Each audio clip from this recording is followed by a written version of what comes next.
car, and we can go about, on the rear end, we can go about 50 miles with pro gears, if the fuel would allow it.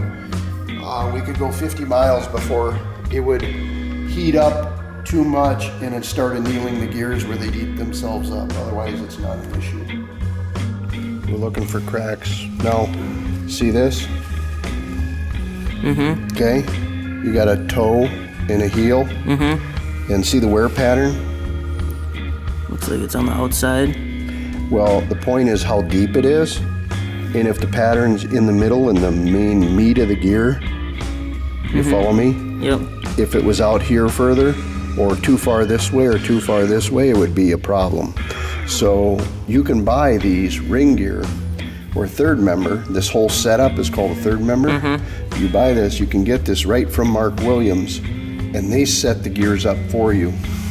So it comes all set up, all ready to go. So look here on the pinion. See the pinion there? See the wear pattern on the pinion down there? You see that? Yeah, where is it? Where? I can't tell. Down on the pinion gear. Yeah. The small gear? Yep. Look way down there and you'll see the wear pattern. Oh, yeah, right in the center. Kind of in the center.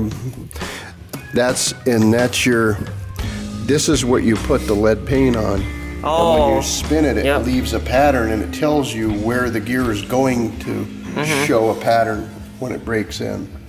And what you look for is cracks. These will actually crack if they have too much of a load.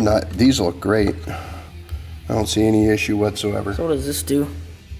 Like the wires? Safety wire keeps those from loosening up and backing off. Okay. And it comes that way, all safety wired. And if you notice on the safety wire, the way this is set up, see how they safety wire it here. It comes down, it's stainless steel annealed wire. It goes through here, okay, wraps around, and it's made so that if this one tries to loosen up, it tightens. Yeah. It tightens and it pulls on this one. And these are real big bearings here. Very big, they're 3-inch, I forget how big, they're huge. Oversized. That's a 40 spline gun drilled, that's a spool in the center here, see this? With lightweight spool. But it's a 40 spline axle, gun drilled.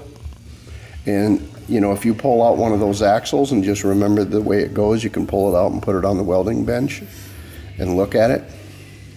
And it's gun drilled down the center. What does that allow for? Just more lube, or what? How does that, or what is that? Gun drilling actually makes it stronger. Okay. By hollowing it out, actually makes it stronger. Believe it or not. That's weird. Yeah, and it makes it lighter.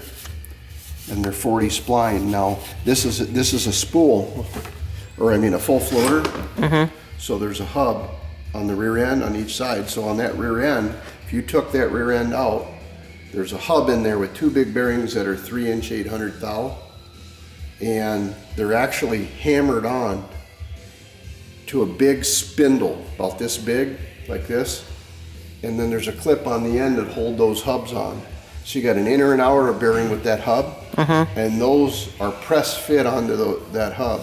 So if you break an axle, I mean, those hubs are not going to fall off, the tires won't fall off, and then you can pull your gun drilled axle straight out like I did here and here with the caps on the third member without even taking the tires off because it's a full floater, and pull them right out the end.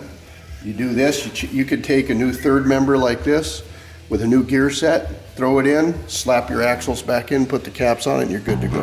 Cool.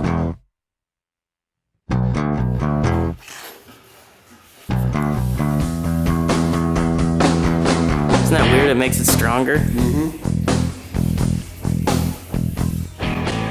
Solid piece of steel stock or a hollow one. Hold it out, it'll 20 feet. Oh, solid one will bend more. because it's got more weight.